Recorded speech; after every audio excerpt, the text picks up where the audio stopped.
सोचिए, आप पहाड़ों के बीच किसी सुंदर झील घूमने के लिए गए हैं और अचानक आपको वहां पर कई सारे नरकंकाल दिख जाए, तो क्या करेंगे आप? हिमालय की रूपकुंड झील की कहानी कुछ ऐसी ही है। साल 1942 में यहां पर ब्रिटिश के फॉरेस्ट गार्ड को सैकड़ों नरकंकाल मिले थे। इस दौरान झील पूरी तरह मानवों के कंकाल और हड्डियों से भरी थी। इतने सारे कंकालों और हड्डियों को देख ऐसा आभास होता था कि शायद पहले यहां पर जरूर कुछ न कुछ बहुत बुरा हुआ था। शुरुआत में इसे देख कई लोगों ने यह कयास लगाया कि हो न हो यह सभी नर कंकाल जापानी सैनिकों के होंगे, जो द्वितीय विश्व युद्ध के दौरान भारत में ब्रिटेन पर आक्रमण करने के लिए हिमालय के रास्ते घुसते वक्त मर गए होंगे। उस वक्त जापानी आक्रमण के भय से ब्रिटिश सरकार ने फौरन इन नर कंकालों की जांच के लिए एक वैज्ञानिकों की टीम को बुलाया। जांच के बाद पता चला कि ये कंकाल जापानी सैनिकों के नहीं थे, बल्कि ये नर कंकाल तो और भी ज्यादा पुराने हैं। इसके बाद समय समय पर इन कंकालों का परीक्षण होता रहा। इन परीक्षणों के आधार पर वैज्ञानिकों के मत अलग अलग सामने निकल कर आए।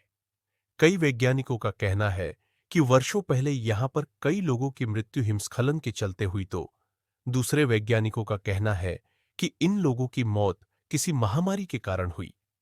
रूपकुंड झील में नर कंकाल क्यों है और कैसे हैं, इस पर वैज्ञानिकों का मत एक समान नहीं है।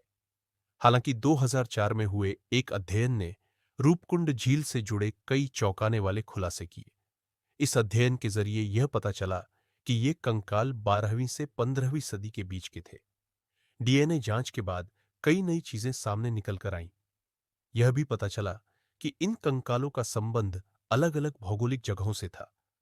अंत में वैज्ञानिकों ने बताया कि काफी समय पहले इन लोगों की मृत्यु किसी भारी गेंद जैसे आकार की चीजों का सिर पे गिरने से हुई थी।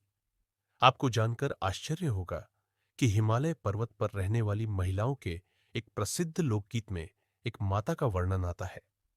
लोकगीत के मुताबिक ये देवी माता बाहर से आए लोगों पर गुस्सा करती थी, जो यहां आकर पहाड़ की सुंदरता में खलल डालते थे।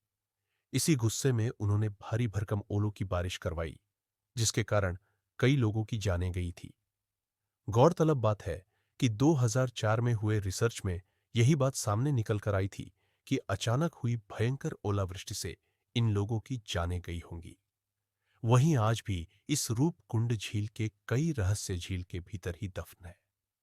झील में प्रवेश करने पर सख्त प्रतिबंध है। लोगों का कहना है कि यहां पर अक्सर कई सारी रहस्यमय घटनाएं होती है।